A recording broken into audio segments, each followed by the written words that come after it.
Hello amigos, welcome back to my YouTube channel ఇండిసైస్ India. మా ఛానల్లోని కంటెంట్ నచ్చితే డెఫినెట్గా సబ్స్క్రైబ్ చేయండి, పక్కనే ఉన్న బెల్ ఐకాన్ని కూడా ప్రెస్ చేయండి సో దట్ ఇలాంటి వీడియోస్ మిస్ కాకుండా ఉంటారు. సో అమిగోస్, ఈరోజు bank Nifty expiry and Nifty expiry జరిగింది. చాలా బ్రూటల్గా అయితే జరిగింది బ్యాంక్ నిఫ్టీ అండ్ నిఫ్టీ కూడా ఒకసారి చూద్దాము. ఎప్పుడు మనం బ్యాంక్ నిఫ్టీ మాత్రమే చూస్తాము. ఈరోజు నిఫ్టీ, బ్యాంక్ నిఫ్టీ అలాగే గ్లోబల్ మార్కెట్ సినారియో కూడా డెఫినెట్గా చూద్దాం ఈ video. Let's go to bank Nifty 1 hour time frame. So amigos, we are in 1 hour time frame in bank Nifty. నిన్న ఏం డిస్కస్ చేసుకున్నాం మనము, ఎగ్జాక్ట్గా ఏదైతే ఈ క్లోజింగ్ లెవెల్ ఉందో ఈ క్లోజింగ్ లెవెల్ అనేది సపోర్ట్ లాగా యాక్ట్ చేయాలి. ఇక్కడి నుంచి మార్కెట్ కనుక బిహేవ్ చేస్తే నేను కాల్ పొజిషన్ తీసుకోవడానికి అయితే రెడీగా ఉన్నాను. మార్కెట్ అనేది సెల్లింగ్ సైడ్ వస్తే నేను ఇంట్రెస్ట్గా లేను అని చెప్పాను. మార్కెట్ సెల్లింగ్ సైడ్ వచ్చింది. నేను ఎక్కడ కూడా ఒక పుట్ ఆప్షన్ అయితే బైనే చేయలేదు. కాకపోతే మార్కెట్ ఈ లెవెల్ బ్రేక్ డౌన్ చేసిన తర్వాత మా ప్రీమియం గ్రూప్లో అయితే 43,700 స్ట్రాడల్ ఇచ్చాను. 43,600 సిఈ ఒకవేళ 240లో దొరికితే సెల్ చేద్దామని చెప్పాను. కాకపోతే అది 210 రూపీస్లోనే ఆగిపోయింది. 210 దాకా వచ్చి రిట్రేస్మెంట్లో మళ్ళీ కంప్లీట్గా ఫాల్ అయితే అయిపోయింది. నేను ఇక్కడ కొంచెం రిట్రేస్మెంట్ అయితే ఇది ఫాల్ అయితే ఏదైతే ఈ లెవెల్ బ్రేక్ అయిన తర్వాత ఇక్కడ ఇంకా కొంచెం రిట్రేస్మెంట్ అయితే ఎక్స్పెక్ట్ చేశాను ఇక్కడి నుంచి ఇలా. బట్ యాజ్ యూజువల్గా రిట్రేస్మెంట్ లెవెల్స్ పెద్దగా ఏం లేకుండా మార్కెట్ అయితే కంప్లీట్గా ఫాల్ చేసుకుంటూ వచ్చేసింది.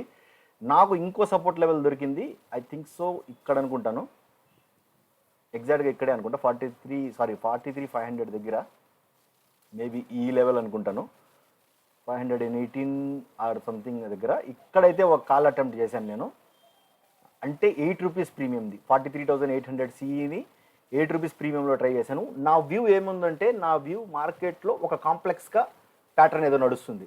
మార్కెట్లో నా ఎక్స్పెక్టేషన్ ప్రకారం ఏముందంటే, ఇక్కడి నుంచి ఈ క్లోజింగ్ ప్రైస్ దగ్గర నుంచి ఒక రివర్సల్ చూపించి ఇక్కడి నుంచి రివర్సల్ రావాలని కోరుకున్నాను నేను. బట్ నన్ను ఖచ్చితంగా అది రాంగ్ అని ప్రూవ్ చేస్తూ డెఫినెట్గా మార్కెట్ అయితే ఈరోజు పెద్ద బ్రేక్ డౌన్ అయితే ఇచ్చింది అనుకోవాలి. బట్ ఇక్కడ 2 మేజర్ సపోర్ట్స్ ఉన్నాయి మీకోస్. Let's catch up that. చూడండి, ఇక్కడ ఒక స్ట్రాంగ్ సపోర్ట్ ఉంది. ఈ సపోర్ట్ గనక ఒకవేళ రేపు ట్రేడ్ అవ్వడం స్టార్ట్ అయితే డెఫినెట్లీ మనం ఒక షార్ట్ టర్మ్ డౌన్ ట్రెండ్లో ఉన్నట్టే డెఫినెట్గా అయితే అనుకోవచ్చు. దీని లెవెల్ కిందకు రావడం స్టార్ట్ చేస్తే, లేదంటే నిన్న ఏదైతే మనం సపోర్ట్ అనుకున్నామో ఈ సపోర్ట్ ఇప్పుడు రెసిస్టెన్స్ లాగా మారుతుంది. ఈ రెసిస్టెన్స్ని సైడ్ అయితే బ్రేక్ చేయకుండా ఈ జోన్లో ఉంటే ఏ సైడ్ బ్రేక్అవుట్ ఇస్తే ఆ సైడ్ రైడ్ చేయొచ్చు మనం, ఈ జోన్లో కాకుండా. సో ఇక్కడ ఇంట్రాడేలో మనం చిన్న మూవ్స్ అనేది క్యాచ్ చేయొచ్చు. ఒకవేళ ఈ లెవెల్ కూడా బ్రీచ్ చేస్తే నెక్స్ట్ సపోర్ట్ మనకు దొరికేది ఇక్కడ ఎక్కడో ఉంది, 43,000 రౌండ్ నెంబర్. దాని తర్వాత దొరికే సపోర్ట్ 42,800. ఇక్కడ ఒక గ్యాప్ ఉంది కాబట్టి మళ్ళీ ఇది ఒక సపోర్ట్ లాగా 42,600. సో నేనైతే ఇంత ఫాల్ ఎక్స్పెక్ట్ చేయట్లేదు. ప్రజెంట్ అయితే ఒక కాంప్లెక్స్ ప్యాటర్న్ అయితే చేస్తుంది. చూడండి, లాస్ట్ 1 month నుంచి ఆల్మోస్ట్ ఆల్ మే స్టార్టింగ్లో ఉన్నాం. ఇది 1.5 month నుంచి మార్కెట్ పైకి పోవడం, కిందికి రావడం, పైకి పోవడం, కిందికి రావడం, పైకి పోవడం, కిందికి రావడం, పైకి పోవడం, కిందికి రావడం, ఇలాగే ఆడుతూ ఒక ట్రెండీ ఫేజ్ అనేది లేకుండా అయిపోయింది మార్కెట్లో. ఇప్పుడు ఒక ట్రెండీ ఫేజ్ అనేది ఈ రోజు కొంచెం ట్రెండీ ఫేజ్ అనేది చూపించింది. అంటే వన్ డేలో ఇంట్రాడేలో ఇంత మంచి ట్రెండీ ఫేజ్ అనేది ఈ మధ్య కాలంలో అయితే జరగలేదు. అంటే నేను ఓవరాల్గా మూమెంటం క్యాప్చర్ చేస్తూ అండ్ లాంగ్ టర్మ్ టైం ఫ్రేమ్లోకి వస్తే ఇక్కడ చూడండి, మంచి మూవ్స్ జరిగాయి. కరెక్ట్గా మే మంత్ నుంచి ఇక్కడ కంప్లీట్గా ఒక రేంజ్ అయితే క్రియేట్ చేసింది. నిన్న పొజిషనల్ వ్యూ అనేది చెప్పేటప్పుడు కూడా నేను ఆల్మోస్ట్ ఆల్ బ్యాంక్ నిఫ్టీ ఈ రేంజ్లో ఉండే అవకాశాలు ఉన్నాయి అనేసి అయితే చెప్పుకున్నాము. ఈ రేంజ్లో కనుక ఉంటే ఫర్దర్గా మనం అప్ సైడ్కి చూసే అవకాశాలు ఉన్నాయి. ఎక్కడి నుంచి మళ్ళీ కావాలంటే ఫాల్ రావచ్చు అనేసి అయితే అనుకున్నాము. యాజ్ ఆఫ్ నో ప్రజెంట్ అయితే no clarity in bank Nifty, కానీ చూడాలి రేపు మార్కెట్ ఎలా ట్రేడ్ అవుతుంది అనేది.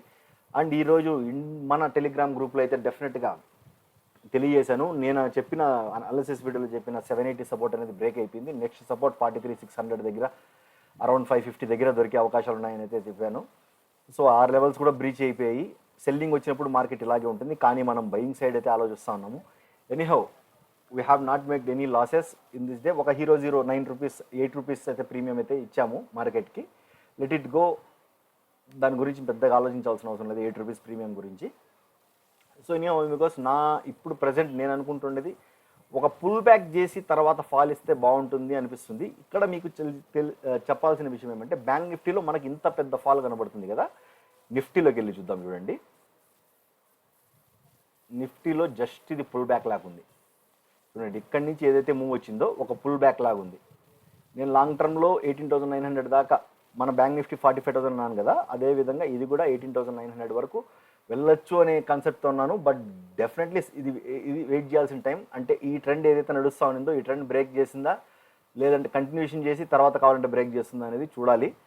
It has to early to say ఇప్పుడే బ్రేక్ అయిపోయింది, డౌన్ ట్రెండ్ కన్ఫర్మ్ అయిపోయింది అనేది చెప్పుకోవడం ఇప్పుడే డెఫినెట్లీ అర్లీయెస్ట్గా చెప్పుకున్నట్టే ఉంటుంది. సో బికాస్ ఇప్పుడు ప్రెసెంట్ అయితే ఎగ్జిఎక్స్ నిఫ్టీ చూడండి ఇంకా కామెడీగా ఉంటుంది. ఎందుకంటే మనకి ఇక్కడ గ్యాప్స్ అనేవి ఉంటాయి, ఎగ్జిఎక్స్ నిఫ్టీలో గ్యాప్స్ అనేవి ఉండవు. ఎగ్జిఎక్స్ నిఫ్టీలో చూద్దాం 22 పాయింట్స్. ఎగ్జిఎక్స్ నిఫ్టీలో చూడండి బికాస్ నేను ఎగ్జాక్ట్గా ఈ సపోర్ట్ అయితే ట్రా చేసుకున్నాను. సపోర్ట్ బ్రేక్ చేసినట్టు బ్రేక్ చేసి మళ్ళీ సపోర్ట్ పైన ట్రేడ్ అవ్వడం స్టార్ట్ అయింది. సో నా ఎక్స్పెక్టేషన్ 913 ఫ్యూచర్స్, ఇది ఎస్జిఎక్స్ నిఫ్టీ ఫ్యూచర్స్ 913 అనేది టచ్ చేయాలి. ఇది జస్ట్ ఒక హైని క్రియేట్ చేసి డౌన్ఫాల్ అనేది ఇచ్చింది, జస్ట్ ట్రాప్. ఈ మధ్య కాలంలో కొంచెం ట్రాపింగ్ జరిగే అవకాశాలు ఎక్కువ ఉంటాయి. సో జాగ్రత్తగా ట్రేడ్ చేయడానికి ట్రై చేయండి, స్ట్రిక్ట్ స్టాప్ లాసెస్ని మెయింటైన్ చేయండి. డెఫినెట్లీ ఒక 4-5 స్టాప్ లాసెస్ ఇచ్చినా కూడా 4th, 5th ట్రేడ్లో మంచి ప్రాఫిట్ అయితే బుక్ చేసే అవకాశాలు అయితే ఉంటాయి. బేసిక్గా ఈరోజు మంచి ఆపర్చునిటీ ఫర్ సెల్లర్స్, ఎవరైతే పుట్ బయర్స్ ఉన్నారో. నాకు పుట్ చార్ట్ చూస్తూ ఉంటే అనిపించింది, కానీ నేను నా వ్యూ అప్ సైడ్ కొనింది కాబట్టి I stick on to my up side move only. అందుకే లాస్ట్లో ఒక 0-0 అటెంప్ట్ చేశాను. మధ్యలో నా వ్యూ అయితే నెగిటివ్నే ఉంది. 43,600 కాల్ ఆప్షన్ని సెల్ చేద్దాం అనుకున్నాను, స్ట్రాడల్ పొజిషన్ బిల్డ్ చేద్దాం అనుకున్నాను 43,700 అని మన టెలిగ్రామ్ గ్రూప్లో చెప్పాను. 43,700 స్ట్రాడల్ చేయండి అనేసి ఒక 20 పాయింట్స్ అయితే పాజిటివ్ వచ్చింది, కానీ మళ్ళీ అది స్టాప్ లాస్ అనేది హిట్ చేసింది. సో టోటల్ ప్రీమియం 170 పాయింట్స్ ఉంటే 35 పాయింట్స్ అయితే స్టాప్ లాస్ తీసుకున్నాం. 35 or 50 పాయింట్స్ ఏమో స్టాప్ లాస్ తీసుకున్నాము. So 50 points stop loss hit చేసింది స్ట్రాడల్లో. అండ్ ఆప్షన్ సెల్లింగ్లో అయితే 43,700 అయితే దొరకలేదు. 230, 240లో సెల్ చేద్దాం అనుకున్నాము.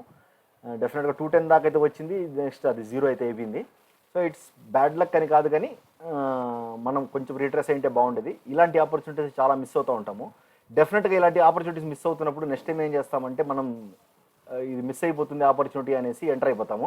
మార్కెట్ సరాసరి మనకు రివర్స్లో బిహేవ్ చేయడం స్టార్ట్ చేస్తుంది. So always stick on to rules. Trade దొరకలేదని బాధపడకూడదు, ట్రేడ్ దొరికింది ప్రాఫిట్ వచ్చిందని ఆనందపడకూడదు. నేను చెప్పేది ఇదే, సక్సెస్ మంత్రాకు పాటించాల్సినవి ఇవే పాయింట్స్. నేను చెప్పిన మీకు అర్థమైంది అనుకుంటున్నాను. డెఫినెట్గా వీడియో నచ్చితే డెఫినెట్గా లైక్ అయితే చేయండి. అండ్ మీ ఒపీనియన్ ఎలా ఉందో బ్యాంక్ నిఫ్టీ మీద మీ ఒపీనియన్ కామెంట్లో అయితే తెలియజేయండి. ఇప్పటి వరకు మన ఛానల్ని సబ్స్క్రైబ్ చేస్తే డెఫినెట్గా సబ్స్క్రైబ్ చేయడానికి అయితే ట్రై చేయండి. పక్కనే ఉన్న బెల్ ఐకాన్ కూడా ప్రెస్ చేయండి. This is all the video. Thank you very much.